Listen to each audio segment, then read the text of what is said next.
And we are live! Good afternoon, everybody, and welcome to Lunch and Learn. We have got our live studio audience, and we've got our virtual studio audience on Zoom, and it is wonderful to see you all today. Just a quick word then on Parshat Tazria. Tazria. With a Z. That's the one. Small word on Parashat Tazria. First of all, we talk about childbirth. People having children. Only women. And the purification process from having a child. And then the rest of the parasha is about somebody who contracts the spiritual malady known as sorat. So if someone spoke Lashon Hara, then they could end up getting these blotches, these patches on their skin known as soras. And there was a whole seclusion and quarantine and isolation process for anybody that was struck with soras. It's very interesting. Last week we read about kashrut, and this week we read about soras. So Rav Soloveitchik points out that last week was all about the things that we put into our mouths and how careful we have to be with the things that we put into our mouths. And this week we're talking about how careful we have to be with the things that come out of our mouths, because what we say, exactly right. So these are very important things that we are talking about. And it just goes to show the fact that they are so closely connected demonstrates how important these things are, demonstrate how seriously we have to take it. You know, a lot of people will say, yeah, well, kosher, that one makes sense. You know, we have to keep kosher. That's logical. That's whatever, even though it's not necessarily logical. But it's a level that everyone can kind of get behind often. But the things that come out of our mouths and the things that we say and the way that we treat people and the understanding that our words can build people or they can destroy people, we don't always pay such close attention to that. Do we, Mark? No, I'm joking. We don't always pay such close attention. But the saying goes, Chaim v'maves biyad halashon. Life and death are in the hands of the tongue. And life and death are in the hands of the tongue. The tongue. Right? In other words, we have the power to build people up and give them life and give them a reason for living and, empower them and give them self-esteem. But we also have the potential, therefore, to cut a person down and to destroy them and to slander them and to spread gossip and to make people dislike them, etc., etc. That is all within the power of us as individuals and in the power of our mouths. There's another small idea which I'll share. The verse tells us that if a person thought that they had sorat, if they thought that they had these patches that was indicative of sorat, so they had to go to a kohen. They didn't have to go to a rabbi. They didn't have to go to Moshe. They didn't have to go to a doctor. They had to go to a kohen. And the verse tells us that the kohen would look at the affliction. Okay, it says like this: the kohen shall look at the affliction on the skin of his flesh. If hair in the affliction has changed to white, and the affliction's appearance is deeper than the skin of the flesh, it is a tsaras affliction.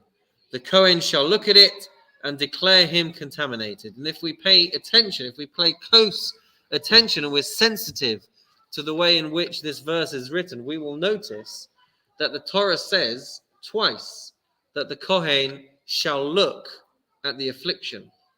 Well, he's already looked at it, so why does the Torah need to repeat that instruction? And so the message is that when you are going to take a look at somebody and judge them, you have to look twice. It's not enough. It's not sufficient just to take a superficial glance and form a judgment and decide everything that you need to know about that individual. You have to pay close attention. You have to take the second look, the look where you start to think about what it might be that causes that person to behave or to do the thing that you are unhappy with. If you see somebody acting out, if you see somebody misbehaving, if you see somebody who gets into a fight, gets into an argument, and you form an immediate judgment of that person, but then you start to peel back the layers and you realize that they're struggling with something. They're having a problem in their life, but you're only going to know that if you take the time to look deeply and not to rush into a judgment. So that's one of the lessons that we learn from the Kohen, having to look twice. It's the second look that really makes you understand whether they are pure or impure, and not to just jump to a conclusion.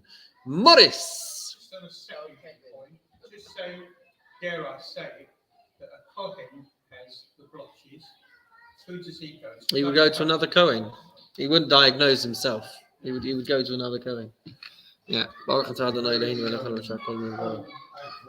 years ago on television, where you saw a black man running towards a white old lady and push her, and it was quite upsetting. And a second later, they went back and showed a bucket falling from the top of a building, and he was actually pushing her out of the way just to save her. And it was implied that you mustn't jump to conclusions. You've got to take that second look. Got to take the second look. It's amazing that the television put it on. Yeah. Maybe it was a Jewish guy who got it from This Week's Central. Maybe. But it's a good point. What were they advertising? They weren't advertising anything. It was a government advert that went out. It wasn't a party political broadcast. No, it was not. It was all, I can't remember why it was shown, but it was shown for about a week or two. Wow. And how long ago was this? Oh, about 5 years ago. Okay. I remember distinctly seeing it 2 or 3 times, and I think they were just telling people, don't jump to conclusions, don't be racist, or take a second look, because it could be the person's acting in a good manner.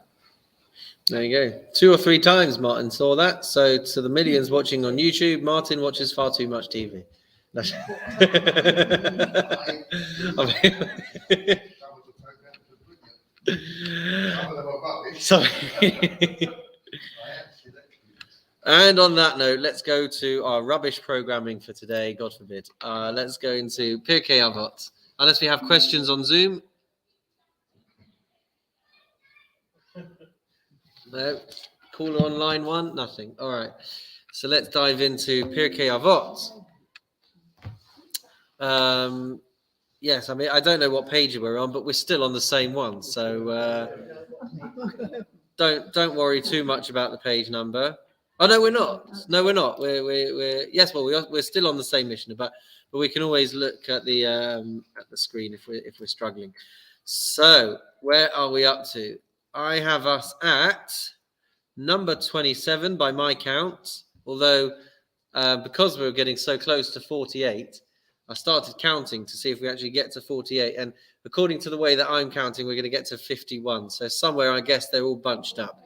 But number 27, by my reckoning, it 520. 520. You're 560. 560. Josie, may I borrow yours for a moment? May I borrow it? 520 in the green figure. I don't think it is. Martin thinks it's 560. 567, 569. 568. 568. 568, and we are on the second line. The second line on page 568. In the Hebrew, it's called Hamakir et Mekomo. In the English, it's called knowing one's place. Recognizing your place. So what does that mean? Let's think about that for a couple of moments. So it's not referring to. Sorry, what number did you say? That's number 8. It's the second line from the top, No, Second one from vote. Right. because we're still in that count of 48. It's loads of Yeah, still in our 48. We're around number 27 or so. One who knows his place. Hamakir et mekomo. So we've been talking about up until now the attributes that one has to develop to be able to learn effectively. And Rav Yaakov Emden says we're now switching gears. We're not talking about what a Torah personality has as their attributes, but actually we're talking about what this Torah personality looks like. So it's not just an attribute. We're talking about someone who's developed these attributes now. How does this person actually look when you approach them? How do they behave? So this one is one who knows his place. Now it's not referring to where they sit in shul or where they sit in the classroom or anything like that. But rather it seems to be talking about someone who has an accurate assessment of who they are. Someone who has an accurate assessment of their knowledge, an accurate assessment of their abilities, of the influence that they can have, of the value that they have, of the worth that they have, the contributions that they can make. All of that comes to somebody who has developed and grown in their Torah education. There's a certain humility and a certain modesty that comes to a well-rounded individual. And so Hamakir et Mekomo is very much along the lines of recognizing your place, recognizing what you can contribute, recognizing that there are people who are better than you, recognizing that there are people that you can help, and it's being in balance. You know, an overinflated view of yourself can mean that you could end up being disappointed. You can end up being frustrated because you put certain expectations of yourself and you just can't live up to them. So that can be a consequence of overinflating your place. Or you could end up becoming egotistical. You could end up becoming feeling disrespected. Don't they know who I am? If you overinflate your place. And an underestimation, an underinflation of your place could lead to lack of fulfillment and lack of accomplishment because you're capable of so much more. But you think like, oh no, I this isn't for me. I can't put myself in this situation. I can't do more. I can't, and that can end up with a feeling of a lack of fulfillment and a lack of accomplishment. So that's one level of knowing one's place. Martin, you are looking troubled. The way you've explained it is lovely, but it actually, the words do upset me in this particular part, because to some extent it's saying that recognize that's your place and don't try and get out of it. Oh. Don't try and improve yourself. You know, don't try and learn more or be better or do more. Know your place, actually. That was a comment that was always used in the previous century. Know your place. No, you're a servant. You remember your place. Yeah. Don't aspire to be something else. So I know it doesn't mean that, but it could mean. Yes, I can certainly see why that would trouble you with that level of interpretation. I'm not sure that's really where. It's not what it meant. Yeah. It's what it denotes. It's what rings in your ears when you hear it. You've got to Keep yourself know down. your place and use the ability, but it rings from what we know of previous history that it can keep people down. You know, don't try and move into another status because you've got to know your place. You're a worker. You're a labourer. Stay there. Don't become a manager. So I guess the difference would be that it's our assessment, You've got to not know other your people's place. assessment. That's right. I don't need to know your place. I need to know my place. Yeah. or rabbi. Yeah. May I make a comment? No. Yes, please do. I was just thinking along those lines that to recognize your place implies that amongst your peers, amongst the people who you are with, you should know your place amongst them. Would it be high? Would it be low? Whatever it is. But to do that, apart from recognizing your own place, this particular sentence requires you to know their place. Without knowing their place, how can you possibly recognize your own place in society? So, for instance, I need to recognize that you are a learned rabbi, Mm-hmm. regardless of the truth. No, I really need to recognize that you are a learned rabbi. So I need to recognize all the people. This sentence requires me to make a judgment of those people around me so that I can put myself in the right position.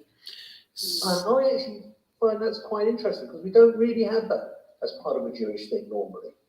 It's not really incumbent upon me to have to take a position on the people around me so that I can see how I fit in. So I think it's more that you have to know your place in relation to the Almighty. I don't think that I have to know my place as being higher or lower than the person next to me. But if I understand that Hashem puts me in particular positions, if I understand that Hashem has given me particular talents, particular skills, particular capabilities, then I will know my place. I will know what I am capable of. I will know that I am capable of helping a group of people who might know less than me, or if I'm in a financially strong position, then I'm able to support a group of people who have financially less than me. So there are still assessments that we make about kind of where we direct our talents, but nonetheless, I think the yardstick is knowing our place in relation to our connection to Hashem, and Thank you for explaining that. yeah, that's how, yeah, I think that's how I would see it. Knowing that there are people who have more knowledge that you can learn from somebody else is an attribute as well. Not being overtly pompous and saying, I know everything. There's nobody who knows everything. You can learn from somebody else. But I'm not far off. There is another angle to this, which is knowing your place in relation to this world and the world to come, and knowing the function of why I've been put into this world and the duties that I have, and knowing that in the context of where I'm going. So that's another angle to Hamakir et Mekomo. You have to join it up with the next phrase as well, because that can also be interpreted two ways. Well, as I said, I get to 51. 51 ways, so somewhere along the lines there needed to be some that are bunched together. So Martin wants to bunch the next two together. That's two need to be read because it can be, you can either be happy and satisfied. well, we need to first state what the next one is, Martin. Let's do that, then you can make your point. The next one is hasameach bechelko, being happy with your lot, being happy with what's been apportioned to you. So says Martin. Yeah, because some people can say, well, you sit back and don't try and achieve any more. Whereas others can say, recognize the blessings you've got and be happy with them. So it can also be interpreted in two different ways. It can stifle somebody's trying to achieve, and I'm not necessarily talking about finance, trying to achieve more in knowledge, or it can be saying, well, this is where I am, and be grateful for what you've got, which is a good thing as well. So both these phrases are connected and have, as I say, negative and positive. What if you find life very hard to manage everything when you get old? Well, all of these things are a lifelong process. And that's why it's important to have as much support around you as possible. It's very hard. It is. Particularly without earning, without one husband, that makes a difference. Yeah. So It's amazing they can be clamped together in one section, because there's so many different things here, and so amazing comments. All the way through, we've got like short statements. Yes. One after the other are different sections, and here we've got all of this shoved in, and there, there's no, goes on to something entirely different next. Why it's all one, I don't know. Is it just one rabbi who said all this? Well, I think fundamentally what we're trying to say, and Martin, if you couldn't hear over Zoom, Martin was saying it's quite fascinating that we've got all of these bunched in, and whereas beforehand we had like one message from one rabbi, here we've got like a collation and a collection. And it's interesting because really a lot of the things that we're seeing are things we've already learned. It's almost like a summary, right? So in conclusion, guys, if you want to be a nice guy, if you want to be a good person, if you want to have then yeah. But this is the life journey, isn't it? It's almost like a summary. If you don't have time to read all 6 chapters, then at least just read this one, and then you'll know the trajectory of where you need to be going. It's interesting, by the way, hasameach b'chelko doesn't mean to be satisfied with one's lot. It means to be happy with one's lot, which is almost like so. It's almost like at any point in time we are able to be at peace and to mentally appreciate that this is where I need to be at any given moment. And as I said, it's a lifelong process. It doesn't come easily, but it's that if I'm constantly seeking, I'm constantly craving, constantly expecting more, constantly looking at other people and saying, oh, what they have, their lot should be my lot. So there's a certain tranquility, there's a certain simcha, there's a certain feeling of inner balance and inner equilibrium that can be reached when you are in any situation in life. And I'm not saying that we can always hit that benchmark, but it's there as an aspiration. And Martin was saying before that it could stifle a person to feel like they're satisfied, ad kan, as we say in Hebrew, until here and no further. But there is, wherever we find ourselves, there is a certain level of acceptance, as it were, that can lead to an inner contentment with where we find ourselves. There's another commentator who says that this refers to, being sameach with where we're at in terms of our education, and being, achieving this tranquility, achieving this balance within ourselves in relation to where we stand in our Torah study. Because someone that spends a lot of time studying Torah and having the lofty goals or the lofty role models that one seeks to try and emulate, so you can still dizzy yourself with discontent and say, well, I'm not as good as this guy, and I'm not as good as that guy, and I'm not as good as this one, and I'm not as learned as them, and they seem to get things way easier than I do. And that's just a similar manifestation of someone who looks at someone with the fancy house and the fancy car, and they say, oh, well, they've got that, I should have that. I wish I could do that. I wish I could have that. So these are all manifestations of the same pursuit for different things, instead of taking stock of where we are and where we're at and trying to find our peace and our happy. Yeah, and it's not easy in every situation. Morris? Yeah, you say being happy. Well, yes, you can be happy, and then circumstances change, and then you're no longer happy. I don't mean sort of wanting what someone else has got. Yeah. But your circumstances in your life, something happens, bereavement or something of that nature, and then where you were content or happy as you're going along, all of a sudden your whole world's turned upside down. Yeah. So you're no longer happy. Then Yeah. So it's interesting. When we translate it as happy, we have a particular emotion in mind, don't we? But tragedy and trauma do hit people.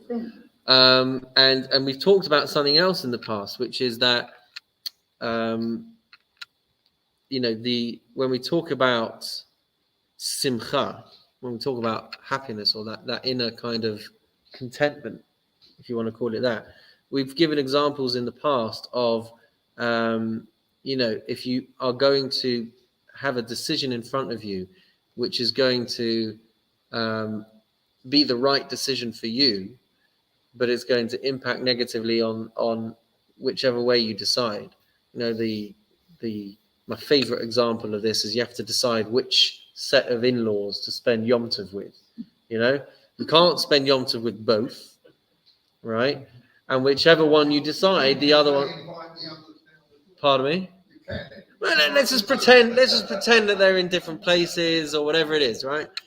So it's going to mean that one set is going to be unhappy, right? And it's a difficult decision that you're going to make, but hasameach b'chalkot, to be able to do what is right for you is also a representation and a manifestation of expressing, that simcha, expressing that inner balance, that inner equilibrium. And so if you magnify that to any bad situation that a person finds themselves in, yes, they might be emotional, they might be sad, they might be gutted and grieving and mourning and traumatized, whatever it might be, but you can still be mindful of where that is, and you can still keep your balance and still keep your equilibrium and still know yourself to the point that this is all the normal for where that person may be at in that particular situation, if that makes sense, right? So it's not saying that a person can lose a loved one. No, it's not. Oh, 100%. But in an otherwise healthy case, right? People can take knocks and hits and tragedies and traumas and still have the mental cognition, as it were, to understand, okay, this is what I am feeling now. I own this feeling. I'm not happy about this feeling, but I'm comfortable understanding that this is the way that I'm reacting. And that's still within this framework of understanding that that's what you've been apportioned. It doesn't mean I'm happy about it, but it means that I'm able to maintain the mental cognition. How you react. Yeah. We can't control what happens to us. We can only control how we react to it. That's what we were talking about when we were talking about Kabbalat Yisurim, when we were talking about acceptance of suffering. It's all part of the same package. Was there a question on Zoom? No, I'm just. In that case, let's move on to the next one. Number 29. Ha'oseh siyag lidvarav. So there's no numbers, Nova. There's no numbers. We're on the third line. Limitation on speech. How does it translate it there? Restraining one's word. Pardon me? Restraining one's Restraining one's words. words. So excellent. I was going to get there as well. So restraining one's words, putting a guard around one's words, limitation on speech. So this isn't talking about censorship. Again, Paul, before you dive in over there, this isn't talking about other people putting limitations on me. This isn't about me putting limitations on other people. This is about limitations on my speech. This is about protecting what I'm saying. This is about putting the fence or the safeguards or the restrictions on what I'm saying. So this, before you open your mouth, that's right. This is about knowing our limits. My wife always said, why don't you engage your brain before you engage your tongue? I often say that to my kids, engage brain. Or sometimes my kids will be like, Daddy, yes. I'm like, come on, think about what you're going to say first before you say it. So ha'oseh siyag ledvarav, to know our limits, to speak correctly, to be exact in what we say, to be precise in what we say, to avoid the potential for misinterpretation. This is all part of ha'oseh siyag ledvarav. Right at the very, very beginning of Pirkei Avot, we talked about making a siyag la Torah.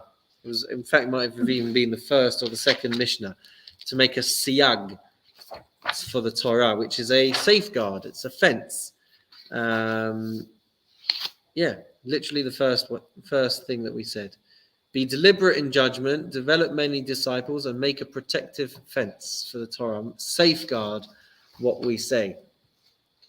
So this is, again, a manifestation of someone who has started to take stock of all of these different traits and character traits, for want of a better word, and personality traits.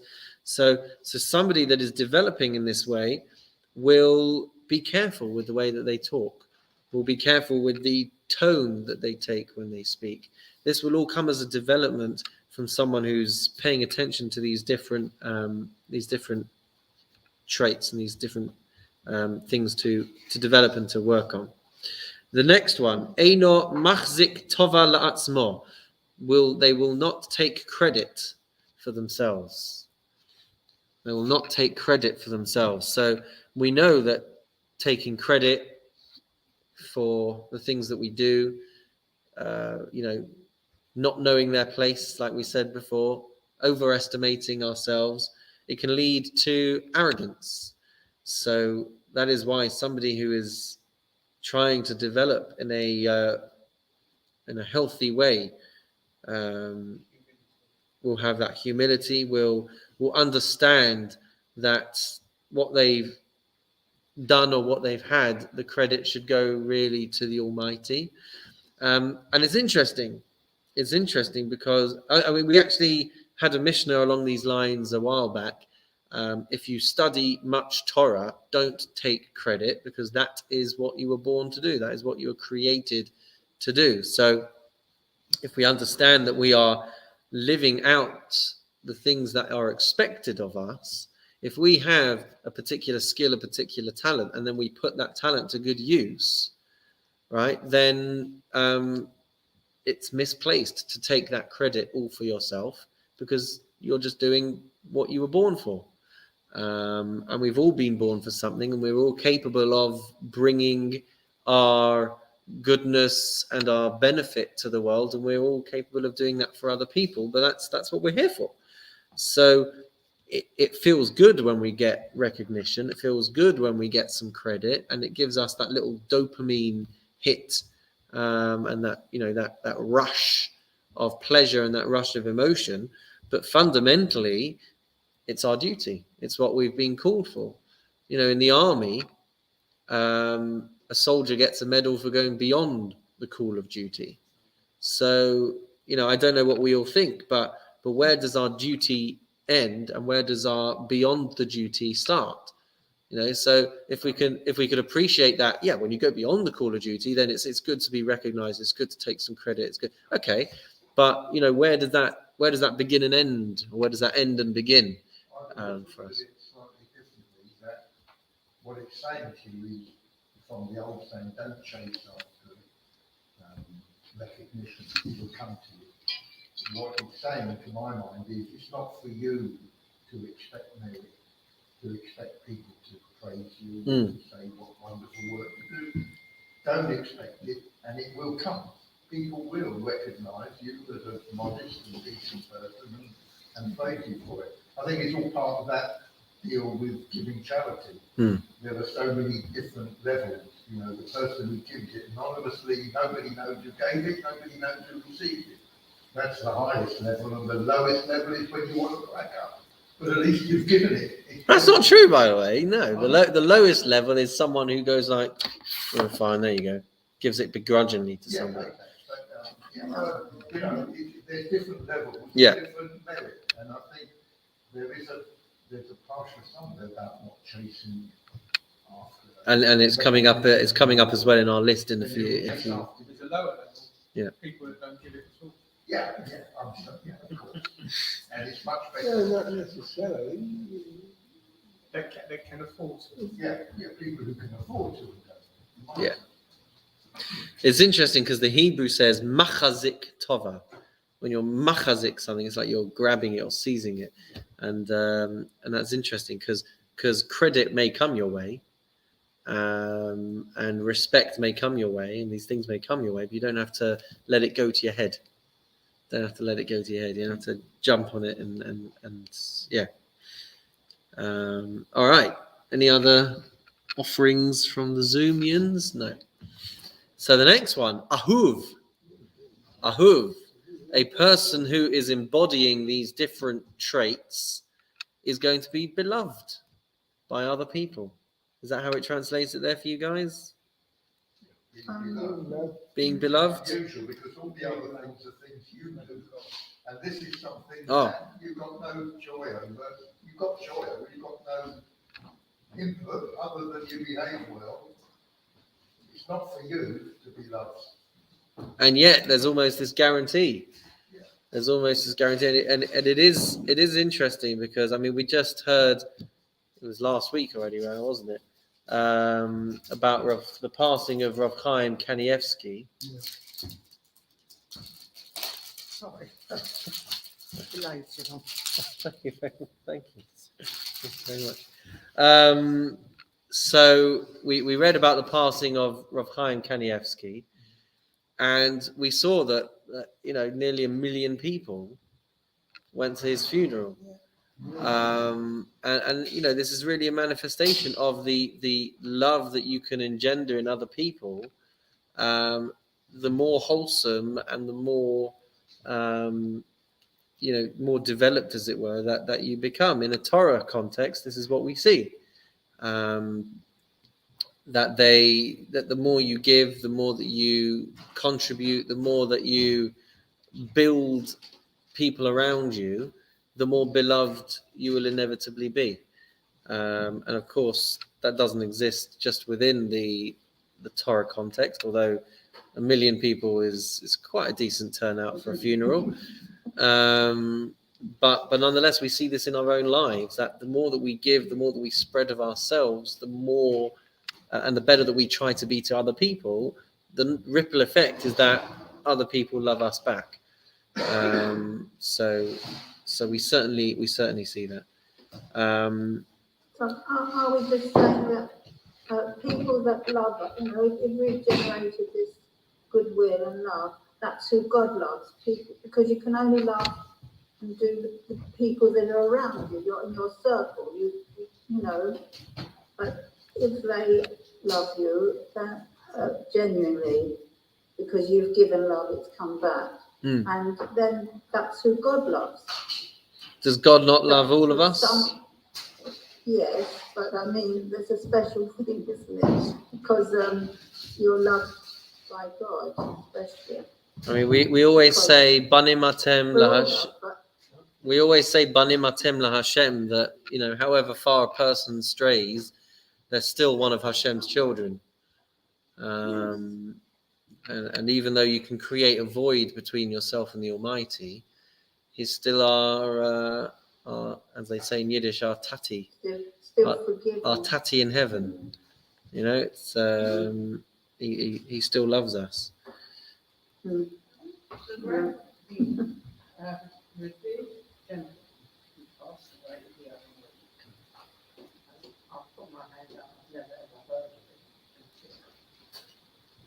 So I've never ever heard of the revealed gentleman prior to reading the Bible. Yeah.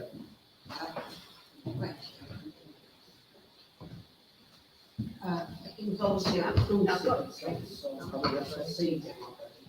He wasn't he wasn't of a Hasidic sect, but he was a. His father, I gather, called the speaker. correct. Yeah, obviously came from speaker. So if you He was called the Stipler Gaon. Yes, he was a saintly individual, irrespective of Hasidic descent. I think he would have come from Lithuanian stock. Yeah, but as I say, because what I mean, okay, I'm not strategic. I don't know whether I want to live that way. Like I do it my way. And I know if you came from Bobo, it's the Bobo or your Bobo. See, That's right. From belt, your belts, and that is the way. And literally, I wish you could come out. I wish I could ask you, can you ever get some flooring where you could say that I'm a rabbi, but now in that world, like you could say to someone, look, I'm an old woman, I need some help. It's different, but I don't know. But what was he? I mean, besides studying all the time, what else? I just can't. Besides, okay, could you speak to the man? And what I understood, he never left the neighbourhood where he lived. He went to the zoo to bless the monkeys there. Talk to you like that, and you really are in my book. But if people didn't take part, I mean, what did he actually do? So this is fascinating. So Rav Chaim Kanievsky endeared himself and became known as a go-to guy because of the fact that he didn't try to make a name for himself. This is what's so fascinating. You know, what Martin was saying about you get respect by running away from respect. He was, by all accounts, a complete nobody.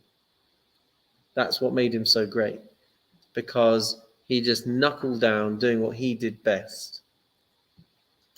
And that's why he became such a giant in the Torah world, because he developed areas of expertise that made him invaluable.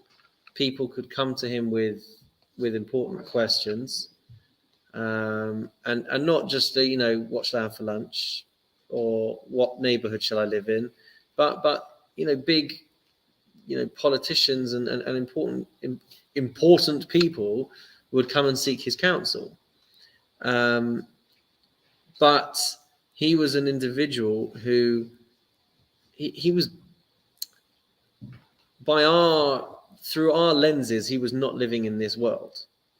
It would be very difficult for people to relate to the way that he operated. He was singularly focused on Torah, and he would study for 18 hours a day if he could. Right? He also would be invited to be a sun deck at like dozens of brises a week.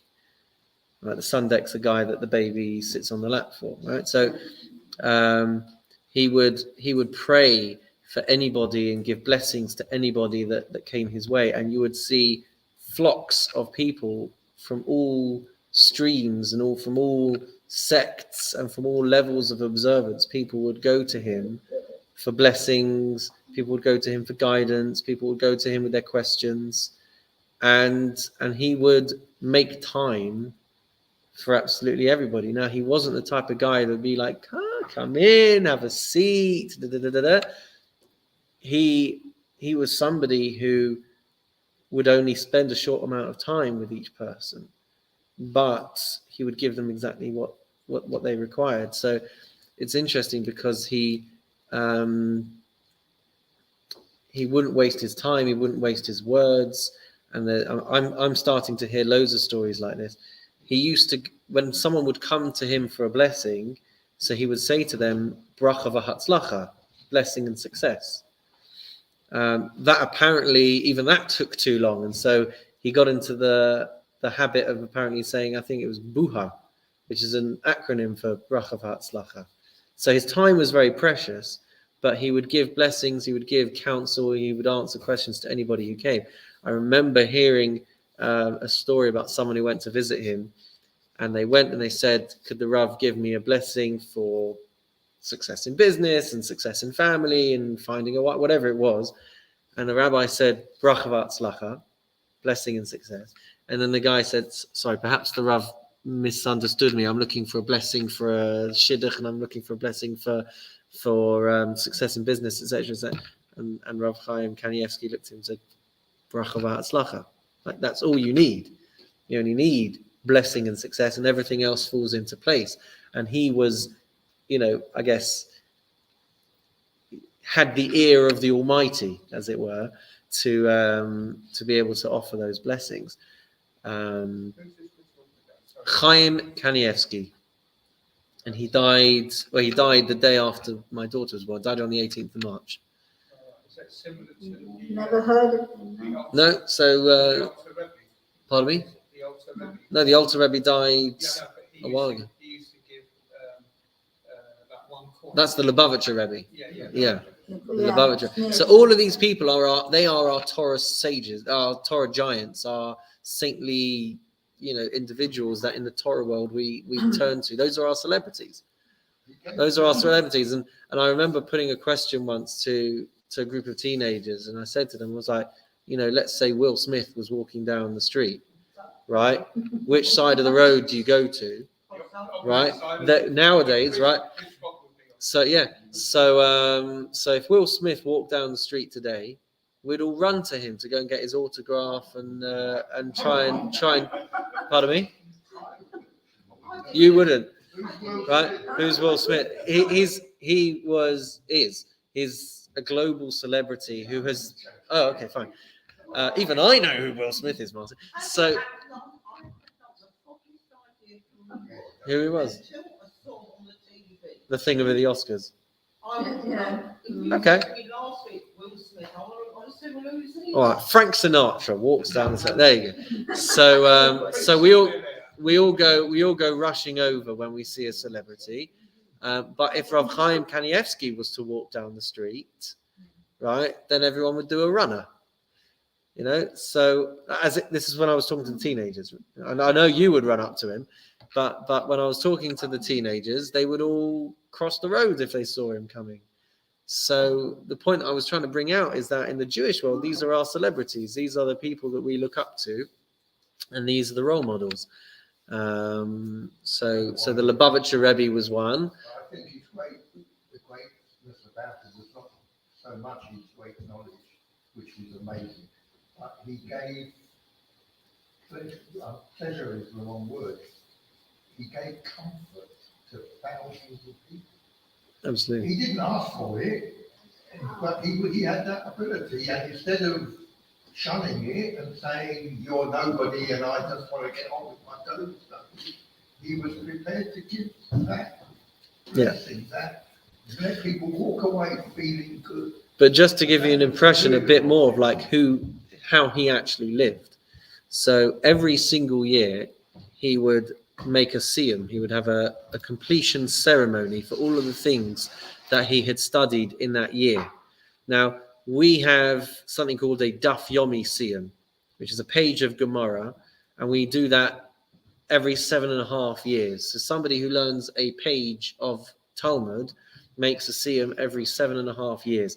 Every year, right, Rav Chaim Kanievsky would make a Siyum on Kol HaTorah Kula, and somebody tracked what he actually learned each day. You might not understand what all of these books are and different things, but his daily learning schedule was to wake up in the wee hours of the morning and to say something called Tikkun Chatzot, which was a series of prayers. He would learn a daf of the Zohar, which is a Kabbalistic text. He would learn a couple of other Kabbalistic books. He would say Tehillim, he would say Psalms. He would learn a chapter of Nach, of the Bible. He would learn 3 pages from the Mishnah Berurah, which is a Jewish legal book. He would learn 3 chapters of the Rambam, Maimonides. He would learn 5 pages of the Shulchan Aruch, which is the book of Jewish law. He would learn 8 pages, 8 daf of the Talmud, right? And in addition to those, he would learn all of the surrounding commentaries. He would learn the Jerusalem Talmud, which is different to the Babylonian Talmud. Then have breakfast, yeah. Pardon me. And then have breakfast. So I'll tell you about breakfast in a minute, right? And in so doing, he could make a siyum on everything each year, which is phenomenal. And he saw these as the his debts, as it were, to the Almighty. So if he, there were stories about his children getting married. So with one of his kids, he said he'll go to the wedding, but he won't go the day after to the Sheva Brachot. And they said, why? He says, because I'm going to have to make up what I've missed. I have to, honor my pledges, so to speak. So that was very much the way he looked at life, and he was immersed. There are stories where he would make a bracha before he would start to eat something, right? But then he would ask one of his aides which after blessing he should say, which after bracha you should say. Like, you don't think Rav Chaim Kanievsky knew the halacha? No, it wasn't that. It's that he would eat, but he would then be immersed in his own world of study that he wouldn't remember what he'd just eaten. So when he's making the blessing before he's eating, he's fully with it and he's concentrating on what he's doing, right? But give it 5 minutes and his brain's already wandering off on 7 pages of Talmud or whatever it is. And so he will have forgotten what he would have eaten. So he would have had to ask, help me out over here. What blessing do I need to say now? That's the type of individual that he was, so fully immersed and fully engrossed, and we can't necessarily relate to it. Pardon? Who you were studying with, if they were exactly the same, they wouldn't know either. Pardon me? I said, Oh, I see what. Yeah. Sorry, who was this? I didn't get. His name was Chaim Kanievsky. Kanievsky. So which country was he lived in Bnei Barak in a small flat with 2 bedrooms, maybe 2 rooms, no, 2 bedrooms, and floor to ceiling with books the whole way around. And that was who he was. I didn't get. I have to send it to me. Kanievsky. I got the book. People like him are rare. Okay. The one who left. Rare. They are extremely rare. Yeah. He was also a world Schmidt was actually well educated. That's right. He was an engineer. Yeah. I mean, he was a man who, well, I don't mean in disrespect, he could read and write. Yeah. And okay, you had even. No, but the magic of Rav Chaim is that there were things that he knew which would hold his weight in the secular world, right? But he'd never studied those things. So he was able to intuit how to approach different things, which is but that was the same with the Lubavitcher Rebbe, I think. I don't know much about him, but it's not like he went to Oxford and Cambridge before becoming the Lubavitcher Rebbe. Yeah. He was an engineer and the aircraft engineer. I mean, he was brilliant, apparently, in the field of engineering. But his knowledge of science was because of a secular education, or it came with. He studied in Paris. Oh, okay. As far as I remember, he studied in Paris, at the university there, and he was an aeronautical engineer. Mhm. But he also, at the same time, studied Talmud and Mishnah and Gemara and He everything. took the mantle from his late father-in-law. Yeah. That's right. And he took the mantle from him.